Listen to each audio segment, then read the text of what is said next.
Peut-être suis-je un peu en retard, mais en même temps, bon, ça va. Il n'est que 23h22, 23, enfin, on dira 23h23, et il tombe. Tiens, c'est marrant. Il est plus bactère, comme Emiliano Martinez. Vous savez, celui qui s'est fait une coloration à l'image du drapeau argentin, comme par hasard au moment où il va jouer en France. Vous savez, ce mauvais joueur qui insulte les joueurs lillois, qui se moque des Français de manière régulière. Je crois qu'on peut dire aujourd'hui, même si on le savait déjà, hein, qu'il y a un mot qui a été qualifié pour ce genre de situation. Ça commence par K et ça finit par Arma, le karma. Alors, pour la première fois, alors peut-être que vous entendez, j'espère que demain je n'aurai pas de problème de voix parce qu'en plus de ça, demain il y a Black Mirror.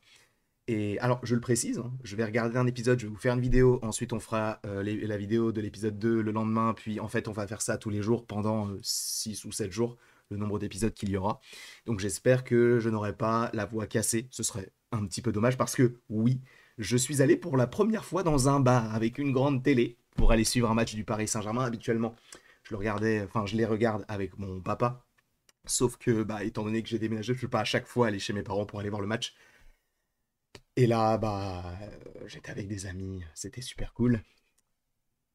Et mon Dieu. Alors déjà, autour de moi, il y avait énormément de footix qui disaient n'importe quoi. Dès qu'il y avait un joueur qui avait là-bas, il disait «Mais tire, tire!» Frérot, il est à 40 mètres. Qu'est-ce que tu veux qu'il tire? Ça va pas ou quoi? Enfin bref. Au-delà de ça, on a passé une soirée exceptionnelle.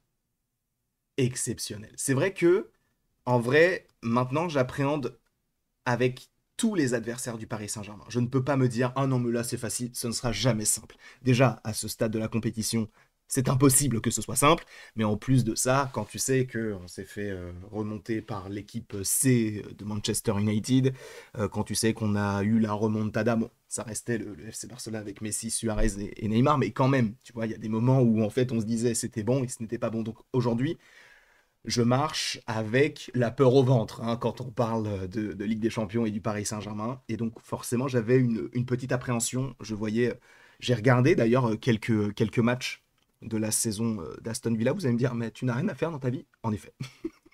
Mais entre deux, trois vidéos, je me suis dit, bah tu sais quoi, je vais aller un petit peu voir comment est-ce que ça joue, comment est-ce que ça combine côté gauche. Je voulais voir aussi comment ça fonctionnait aussi la charnière centrale, notamment avec Konsa. Mati Cash, parce que je me posais la question, est-ce qu'on aurait Kvaratskhelia ou Barcola ou Doué côté gauche? Force est de constater que Mati Cash, on ne l'a tellement pas vu qu'il a été remplacé à la mi-temps parce qu'il s'est pris en plus un carton jaune. Et Axel dit ça si. Tu es nul. Oh, je te le dis. Ah non, vraiment. Tu es mauvais. Tu rentres, tu tombes et but. C'est exceptionnel. Alors, il faut revenir évidemment sur le premier but d'Aston Villa. En vrai, c'est marrant parce que j'avais un de mes meilleurs amis à côté de moi et je lui ai dit, tu sais quoi? Là, ça me fait penser un peu au match contre Girone ou contre l'Atlético. C'est-à-dire qu'on va beaucoup tirer, mais finalement, ça ne va pas rentrer. Bon, alors pour Girone, on ne s'est pas pris de but, je crois, mais ça a été limite. Mais c'était surtout par rapport à l'Atlético. Je lui ai dit, je suis sûr, on va se prendre un but. Et là, qu'est-ce qui se passe? On se prend un but. 1-0 pour Aston Villa. Je me dis, ah non. Mais dans ma tête, je me dis, tu sais quoi? Ce n'est pas grave. C'est qu'un seul but. En fait, le truc, c'est que Luis Enrique, il a aussi réussi à instaurer une certaine confiance même au sein des supporters. C'est-à-dire que avant, quand il y avait 1-0, sincèrement, je me disais, bon, bah, ouais, c'est très mal embarqué à tel point que je pense qu'ils ne reviendront pas. Là, je n'avais qu'une petite crainte. Parce que je me suis dit, vu comment il joue, vu l'intensité qui est mise dès le début du match, à mon sens, ça va aller. Et alors je ne vais pas vous le montrer, mais je vous jure, dès les 5 premières minutes, alors que Doué n'avait pas tellement touché la balle, j'ai dit à mon père, je lui ai envoyé un message, je lui ai dit, papa, Doué va faire un excellent match. Une vingtaine, trentaine de minutes plus tard, qu'est-ce que Doué fait?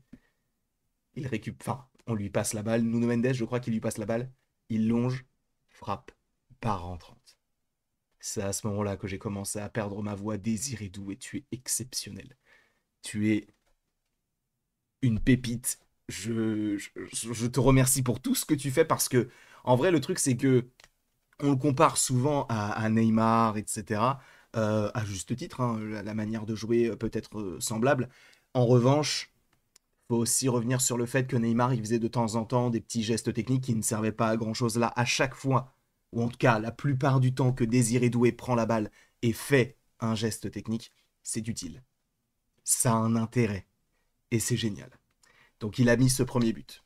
Je me suis dit, bon, ok, je vais passer. Là, ça commence à revenir, le côté de... Ah ok, bon, bah j'ai bien fait de ne pas m'inquiéter.